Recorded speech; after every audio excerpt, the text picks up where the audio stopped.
একটি অনুষ্ঠানে সার্টিফিকেট নিতে আসা এক মুসলিম নারীর হিজাব টান দিয়ে খুলে ফেলেছেন ভারতের বিহার রাজ্যের মুখ্যমন্ত্রী নীতিশ কুমার। এমন একটি ঘটনার ভিডিও সামাজিক মাধ্যমে ভাইরাল হয়েছে। ওই ঘটনায় ভারত জুড়ে সৃষ্টি হয়েছে তীব্র বিতর্কের।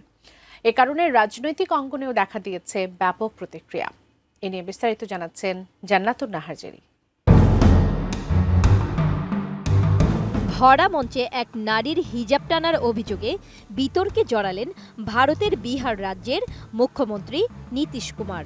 এই সংক্রান্ত একটি ভিডিও সামাজিক মাধ্যমে ভাইরাল হয়েছে।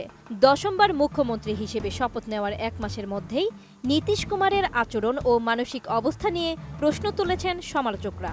এ ঘটনার পর তীব্র প্রতিক্রিয়া জানিয়েছে কংগ্রেস ও আরজেডি। 15 ডিসেম্বর পাটনায় আয়োজিত এক সরকারি অনুষ্ঠানে আয়ুষ বিভাগের চিকিৎসকদের নিয়োগপত্র প্রদান করা হচ্ছিল। সেই সময় হিজাব পরিহিত এক মুসলিম নারী চিকিৎসক মঞ্চে নিয়োগপত্র গ্রহণ করতে গিয়ে এমন ঘটনার সম্মুখীন হন। RICL TMX, যুগের পর যুগ স্থাপনা থাকে মজবুত। ভাইরাল ভিডিওতে দেখা যায় মুখ্যমন্ত্রী প্রথমে হাসিমুখে ওই নারীর হাতে নিয়োগপত্র তুলে দেন। এরপর তিনি ইশারায় হিজাব সরাতে বলেন। ওই নারী চিকিৎসক প্রতিক্রিয়া জানানোর আগেই নীতিশ কুমার নিজ হাতে তার হিজাব টেনে নামিয়ে দেন। এতে ওই চিকিৎসক মুহূর্তের মধ্যে অবাক হয়ে যান এবং দ্রুত মঞ্চ ছেড়ে চলে যান। ভিডিওতে আরও দেখা যায় মঞ্চে উপস্থিত কয়েকজন ব্যক্তি হাসছেন, আবার মন্ত্রীকে থামানোর চেষ্টা করতেও দেখা যায় আরেকজনকে। এই ঘটনাকে কেন্দ্র করে রাজনৈতিক মহলে শুরু হয়েছে তীব্র বিতর্ক। আরজেডি এক্সে লিখেছেন, নীতিশজির কি হয়েছে? তার মানসিক অবস্থা কি একেবারেই করুণ পর্যায়ে পৌঁছেছে, নাকি তিনি এখন 100% সংঘের সদস্য?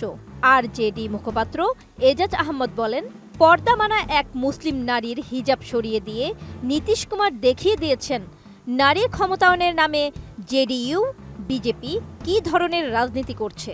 এটি একজন নারীর সংস্কৃতি, ধর্ম ও সংবিধান প্রদত্ত অধিকারের উপর সরাসরি আঘাত। देखिए, जिस तरह से भारतीय जनता पार्टी जुमलाबाजी करती रही है, जिस तरह से भारतीय जनता पार्टी धर्म और भ्रम की राजनीति करती रही है, बिहार की जनता उसको पसंद नहीं करती है। কংগ্রেসও ঘটনাটির তীব্র নিন্দা করেছে। দলের এক্স হ্যান্ডেলে লেখা হয়েছে, এই হলো বিহারের মুখ্যমন্ত্রী নীতিশ কুমার। একজন নারী চিকিৎসক নিয়োগপত্র নিতে এলে তিনি প্রকাশ্যে তার হিজাব টেনে নামান। রাজ্যের সর্বোচ্চ পদে বসে এমন জঘন্য আচরণ লজ্জাজনক। এই ঘটনায় নীতিশ কুমারের অবিলম্বে পদত্যাগ করা উচিত। এটি ক্ষমার অযোগ্য। ঘটনাটি নিয়ে এখনও মুখ্যমন্ত্রীর দপ্তর বা জেডিইউ এর তরফে কোনো আনুষ্ঠানিক প্রতিক্রিয়া পাওয়া যায়নি।